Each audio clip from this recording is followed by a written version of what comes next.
Entonces,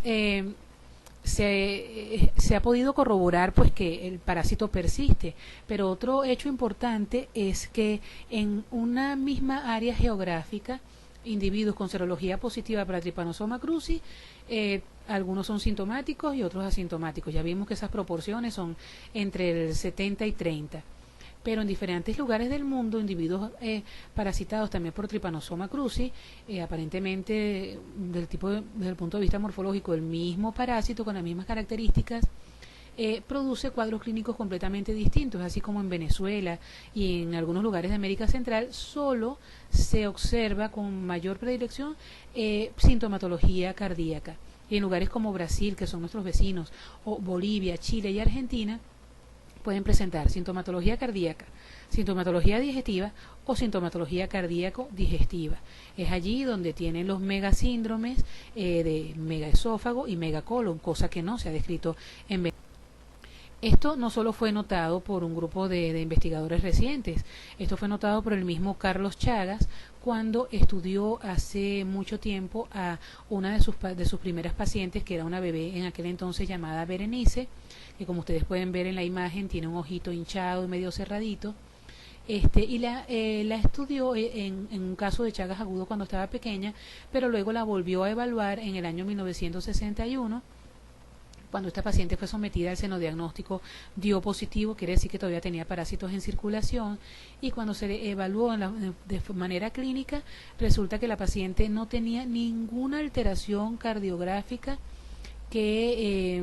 pudiese estar asociado a enfermedades cardíacas o digestivas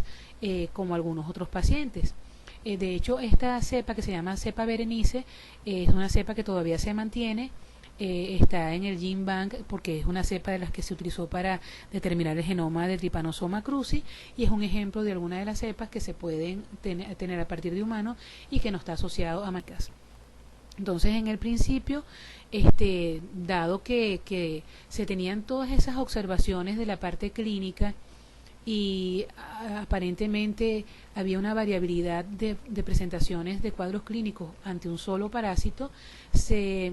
empezó a estudiar la naturaleza del parásito, teniendo claro que el parásito era un organismo que pasaba de un vector a otro, de un reservorio a otro, que habían varios reservorios en la naturaleza, varios vectores en la naturaleza. Se interpretó que este protozoario pues debería tener un polimorfismo genético que le permitiera adaptabilidad a todos estos entornos, porque en los reservorios aparentemente no ocasiona enfermedad, en los insectos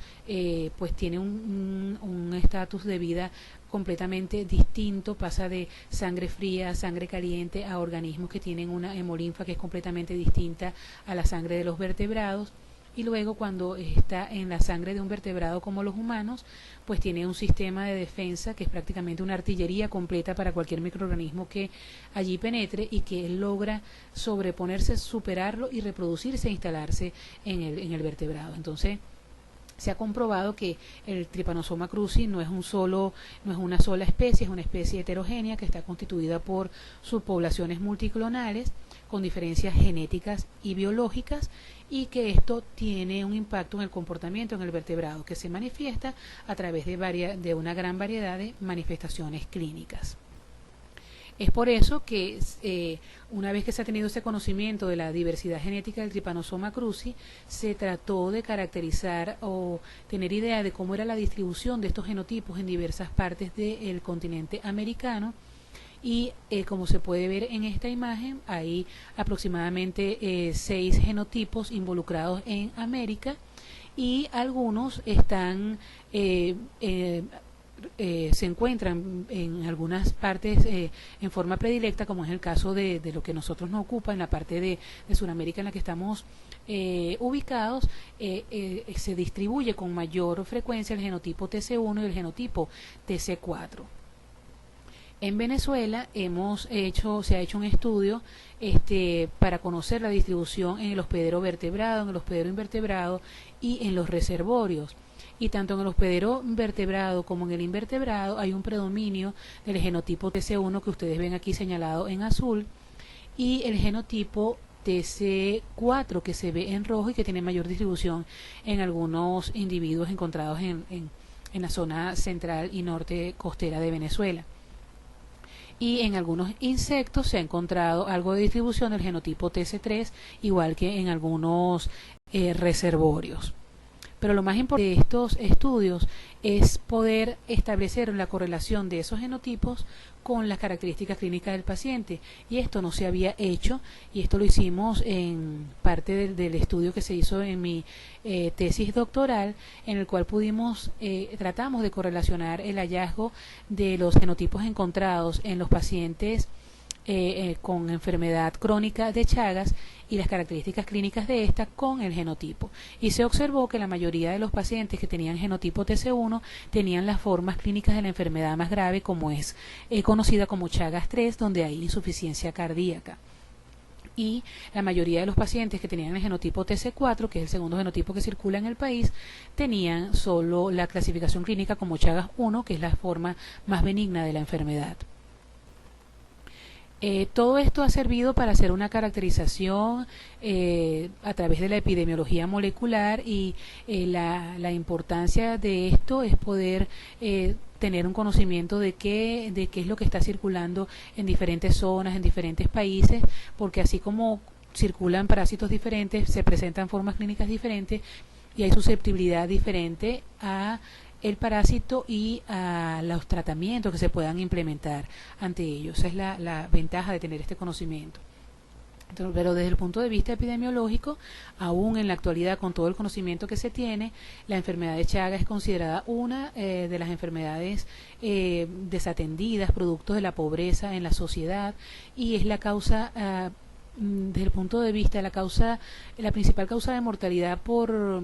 de origen parasitario en América Latina. Se estima que mueren aproximadamente 12.000 personas por año, y hay 7 u 8 millones de personas infectadas en el mundo. En relación a su distribución, pues obviamente ya lo hemos repetido, que está en el continente americano, pero fundamentalmente entre la parte sur del continente americano, pasando por Centroamérica y luego Suramérica, y en los lugares donde no son áreas endémicas, como Estados Unidos, Asia, Europa y Australia, la transmisión se da fundamentalmente por los migrantes que llegan a esos países y en un momento dado son donantes de sangre o de trasplantes de órganos. Y también ha habido un cambio en la dinámica, porque ya no solo una parasitosis que se da en áreas rurales, sino también en áreas urbanas y suburbanas de las principales ciudades de la. En Venezuela ha habido un cambio en relación a los aspectos epidemiológicos, porque fue una transmisión que se interrumpió hace un tiempo y fue reportado en el año 2001, pero ya en el año 2003 había un repunte, un aumento en el número de casos en la población menor de 10 años, que implica este grupo etario que hay infección o transmisión activa en la población, porque no es lo mismo decir que están positivos personas de 40 o 50 años, que ya uno dice, bueno, adquirieron la infección hace 40 o 50 años, que unas personas de 10 años de edad, quiere decir que hace 7, 8, 9 años atrás eran unos bebés y se contaminaron con el parásito, ya sea por transmisión vectorial o congénita, como quiera que haya sido, pero ha habido un aumento de casos. Entonces, y eso ha tenido un impacto, porque se ve la diferencia de lo que ocurría en Venezuela en los años de 1950, donde había una prevalencia del 45%, para el año 90 se redujo drásticamente a menos del 10%, y en el 99 había menos del 1%, y que en la actualidad ya se haya subido el 8% en los menores de 10 años. Es considerable la alarma que esto puede. Otros reportes un poco más recientes, del año 2015, en la revista de la Organización Mundial de la Salud, hacen un reporte, pero con estimados de los años hasta el año 2010, y hasta ese momento se reportaba que en Venezuela anualmente habían aproximadamente 873 nuevos casos debido a transmisión vectorial, que habían aproximadamente 40.000 mujeres infectadas entre las edades de 15 y 44 años, lo cual también habla de ese incremento de transmisión activa hace poco, que habían 665 casos anuales de transmisión congénita y aproximadamente 38.000 personas con miocardiopatía chagásica. Por otra parte, en estos informes no se habían registrado la parte que tiene que ver con la transmisión oral, que es una modalidad epidemiológica que tiene gran relevancia, justo a partir del año 2007, cuando se evidencia el primer brote epidémico en Venezuela, en un colegio en Chacao.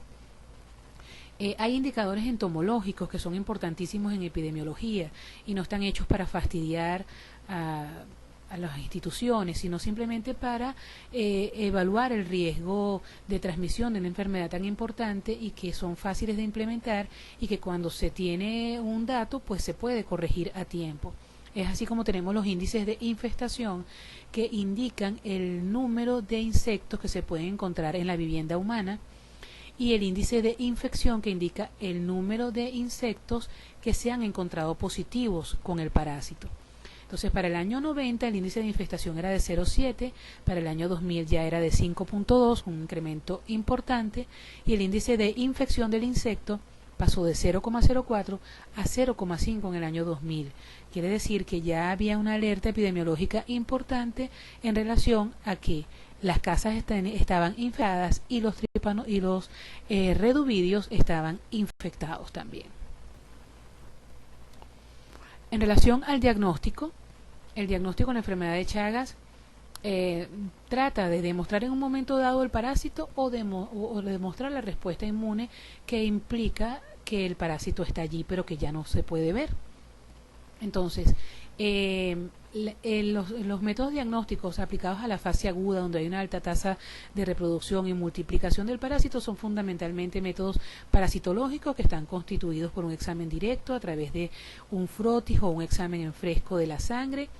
el método de gota gruesa o el método de Stroud y el método de microhematocrito, que son métodos algunos más sencillos, pero desde la gota gruesa para abajo son métodos de concentración donde se aumenta la probabilidad del hallazgo del parásito y que son de alta sensibilidad durante la etapa aguda, que el parásito tiene una alta tasa de multiplicación, pero a medida que nos vamos moviendo en esa etapa aguda, pues va disminuyendo la sensibilidad de estos métodos. Es entonces donde cobra relevancia métodos tan sensibles y específicos como la PCR, que pueden ser aplicados en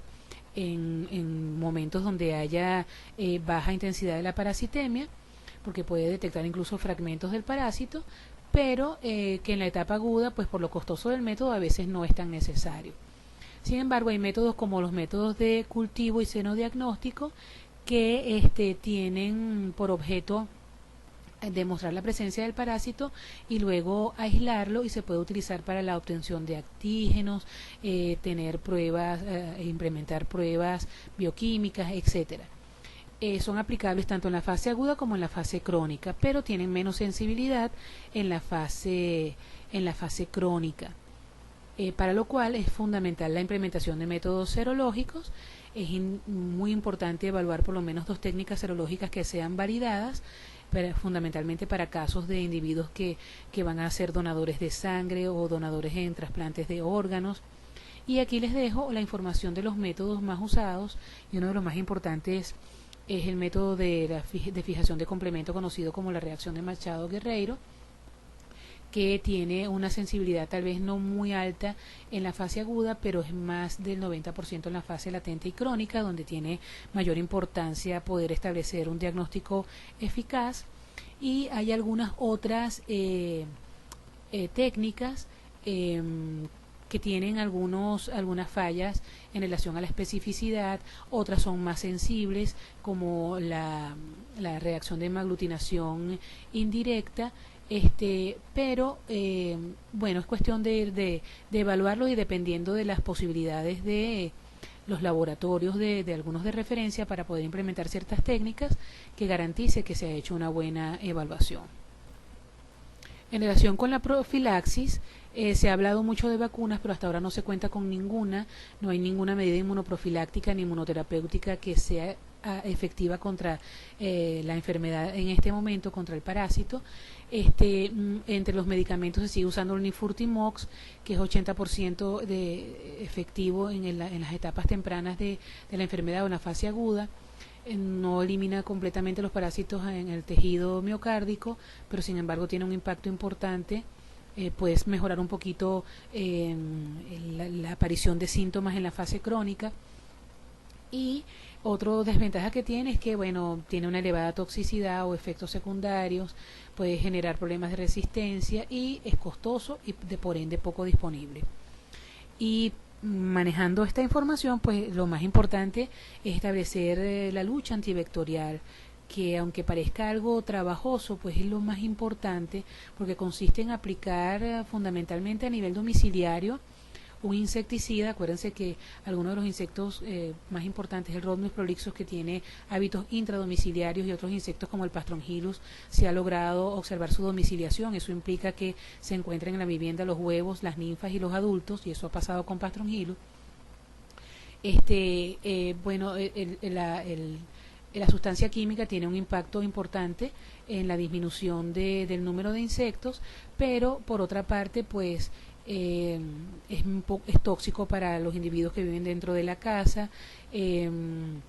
Puede ocasionar impactos sobre algunos otros insectos que son importantes en la naturaleza para mantener el equilibrio ecológico, y no tiene un gran alcance en el medio externo si no se añade allí, de tal manera que el individuo puede infectarse en otras zonas distintas a su casa con otros vectores como el triatoma y el Pastrongyllus. Bueno, esto es todo lo que esta clase tiene para compartir con ustedes. Sin embargo, en esta última imagen les dejo parte de lo que fue mi experiencia al trabajar en esta área, donde compartí primero con las personas las diferentes poblaciones del estado Sucre, del estado Portuguesa, con profesionales de la salud, con médicos bioanalistas, biólogos, nutricionistas, con personas de otros institutos de investigación, como en Paraguay, como el Instituto de Medicina Tropical de Londres, con las personas de la comunidad. Como pueden ver, pues fue un trabajo en el cual se intentó hacer un reconocimiento de la zona,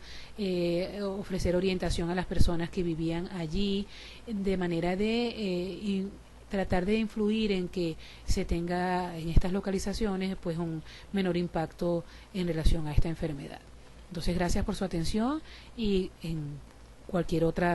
duda, cualquier planteamiento, pues seguimos en comunicación por estas vías, o por el campus virtual, o a través de el correo electrónico o el grupo de WhatsApp.